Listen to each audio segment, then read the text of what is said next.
อ๋อปอปิกซ้ำปอเขาลูกหายตายกว่าหึงหน้าตาอันนี้ก็เป็นลูกชายอำลืมกลุ่มคุณบุญเงาก็เป็นปอนี่แหละก็เป็นลูกชายสังไรเตรียมเป็นข้อความมันเส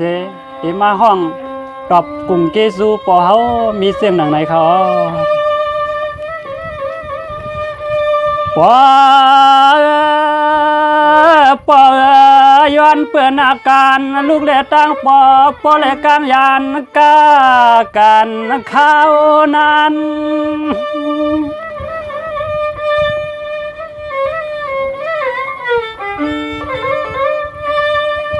ย้อนเปื่อนอาการลูกเล็ตั้งปอเล็กกลางยานกากันข้าวนั้นกินคานลูกแม่กว่าเข้าเงินเลี้ยงเหี่ยวซะ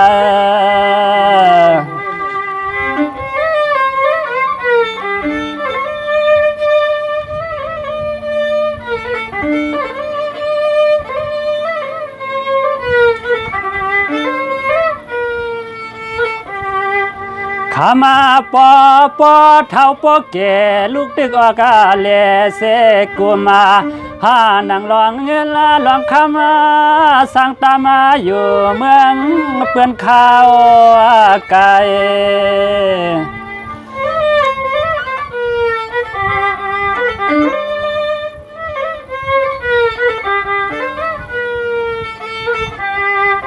สายลูกคุกวนถึงปอในกอ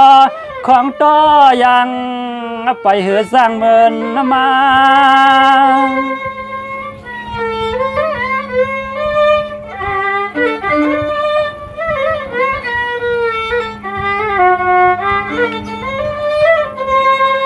สร้างว่ามังปอกลูกไรยินข่าวเปิ้นก่าวลาดาอุบาข้านังคำปอสบาไข่หนาวก่อลูกคือสร้างมาอยู่สำเลียงลมมาลา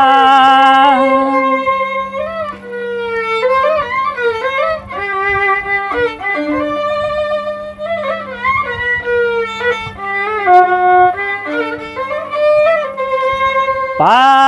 หัวสายลูกสวนไหลมาแค่ใส่โซเก็บโซกามาสัมปอโลคืนพวกเมื่อยานเมื่อกว่าเฮ็ดร้องงาน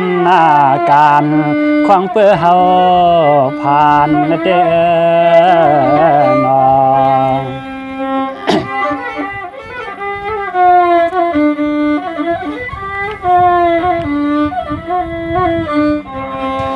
พอแล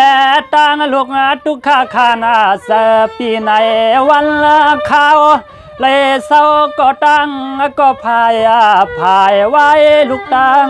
ปอกลางห่างยันกันนอ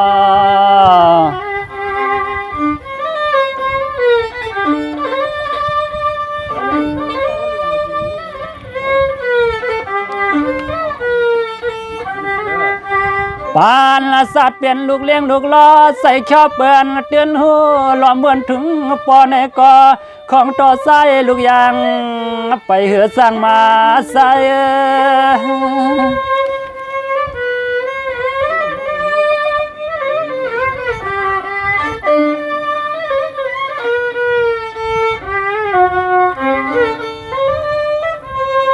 โดยเหลือมีไว้วันหนึ่งวันนั้นลูกไหลยินข่าวเปื้อนก่าวลัดบอกว่า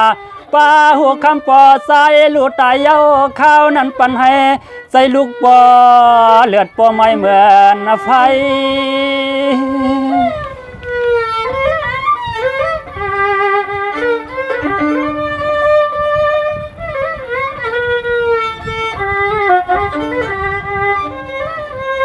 สายลูก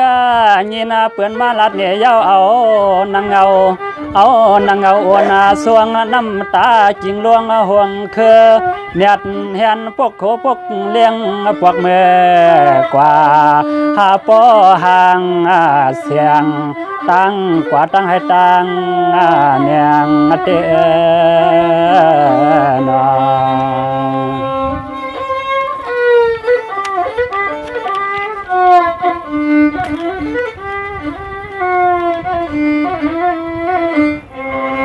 ส สวงว่ายามนั้นลูกก็เมื่อถึงเฮือนลาเศร้าเดียนปอเฮาเศร้าทางหน้า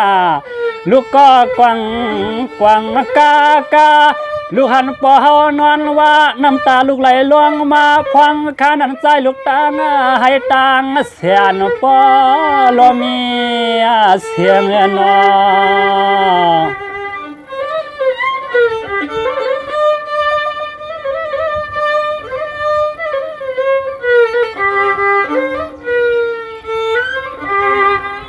สายลูกตั้งห่วงตั้งให้ในก่อคำปอเหือซ้ำขึ้นลูกมา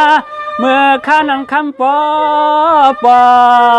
ผาดยันลูกสายเมื่อ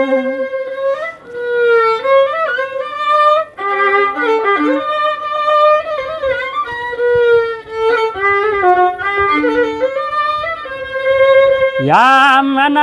ปิกสมุงหันคำปอนวนาอยู่ก็คำปออำหูตัวห่าง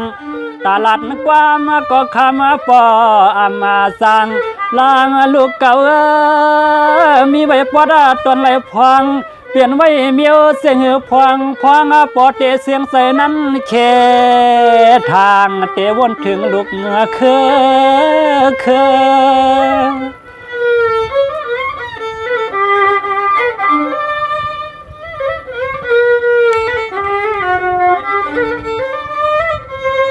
ยามาเมื่อข้ามาปอตายเปียดเมื่อปอเตวนจอมซาเสดุกลางไว้อัมมาธาดาพวางเมื่อใส่ปอเตขัดเตวนจอมลูกมีไหลคำลูกเจ้าให้กัดใส่ในยนอง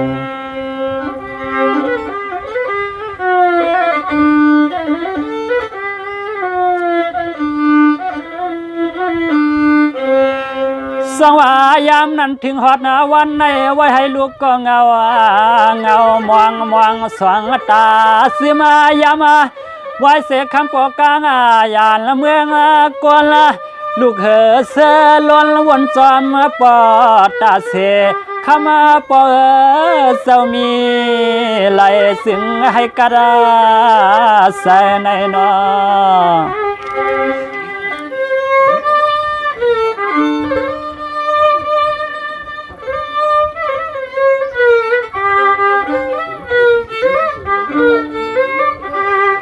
สายลูกล้อมวนถึงปอเฮาเจ้าในคำขึ้นลูกเตือนมีเมื่อลองมาเลื่อง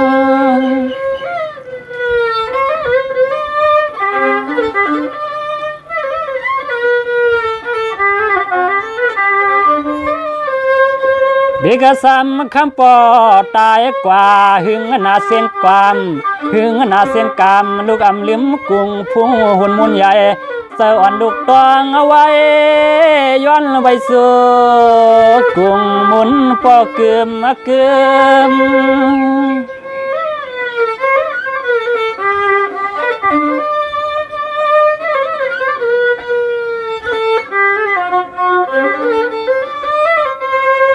สายลูก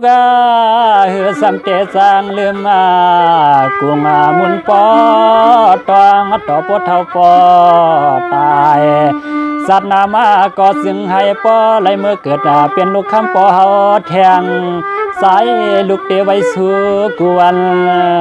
สายข้าอ่อน